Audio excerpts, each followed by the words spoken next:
What's up, everybody? It's the Jungle Bug, and not only did I receive 10 likes on the previous Pioneer video, somebody told me what they wanted to see in Pioneer. Now, the goal with this deck was to take my opponent's turn as quickly and reliably as possible. Now, I would be silly to not check the internet and see what other people's approach to this have been. It seems like Emrakrul has been jammed into Delirium decks to try and cast him for a much lower mana cost, but those decks are only running up to a single copy of him, and I don't think that just jamming 3 more of him into the deck would be effective. Another route I saw was playing him with Champion of Ronas or Ilharg, but not only do these not cast Emrakrul for taking your opponent's turn to happen, but it's not incredibly reliable because they fall apart to a single kill spell. The shell that I'm going to stuff Emrakrul into is a Field of the Dead build. This lets you play many copies of Emrakrul and have a large board that you can use when you're stealing your opponent's turn to really tear apart your opponent's board state. Now let's get to the deck list, since that's what you guys are here for. This week our deck is running 3 types of cards: Big Dudes, Board Massacres, and Zombie Producers.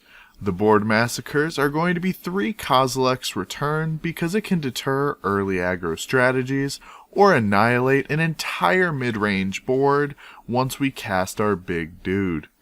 In this deck, there's a Big Dude that has to replace Emrakrul because he's $30.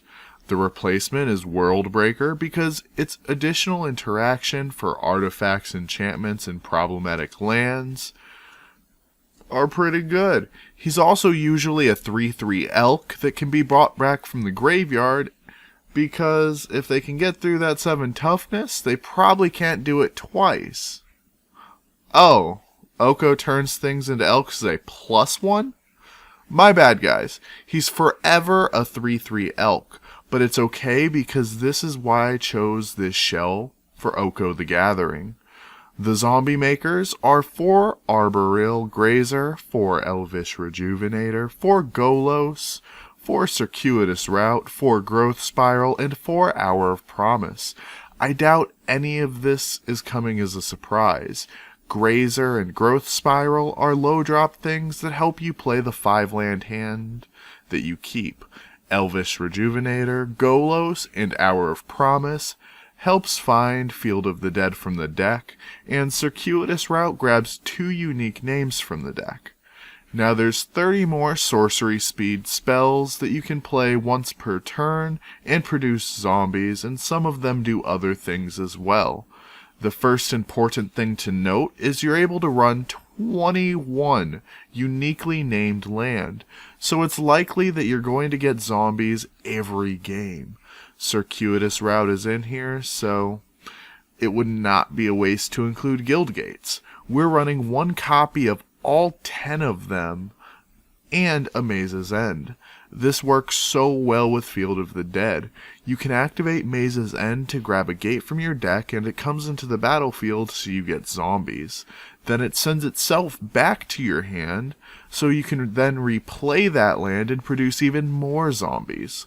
The utility belt lands in this deck are Castle Garenbrig to summon Worldbreaker faster, Field of the Ruin to get rid of problematic lands that totally don't exist that our opponents play. Sanctum of Ugin is amazing in this deck because you can sacrifice it when you play Worldbreaker and then go grab a Golos to grab a Field of the Dead, and if you didn't assume it, there's 4 Field of the Dead in this deck. The rest of the mana base is boring. It's some pain lands, some bicycle lands, and basic lands that you'll see when you click on the link below to TCG Player or Ether Hub so you can view the entire deck at once. Because it only costed $90.69 to buy this entire deck. And now you're probably wondering, how do you upgrade such a perfect strategy? Money. Emrakrul joins the party and he goes great because you get to force your opponent to waste their removal if they have it, swing their board into our army of zombies, or maybe just counter their own spells or waste their planeswalker abilities. Once Upon a Time takes the place of Elvish Rejuvenator because it provides consistency and lets us keep hands that we otherwise wouldn't be able to. Plus, Elvish Rejuvenator could have some feel-bad moments where you pitch a land to the graveyard that you don't want to. We get to cut 2 basic forest for 2 Fabled Passage. This lets us double up on zombie triggers with a singular land drop, and we get to upgrade our dual lands to shock lands. Honestly, most of this is quality of life improvements, which is exactly what money does in life.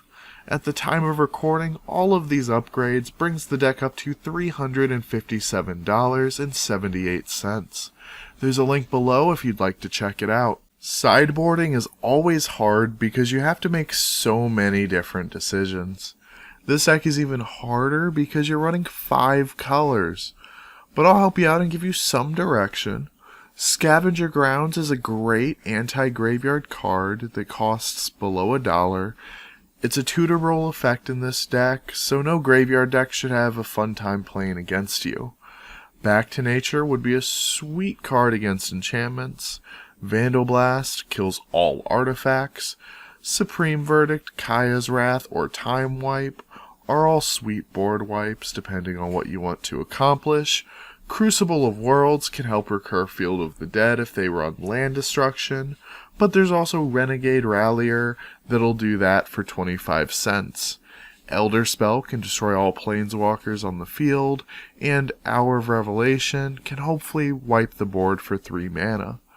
I hope this was a pretty good direction for everybody.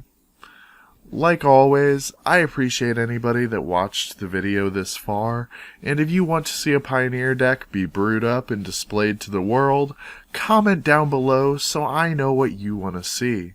I'll see you guys next video.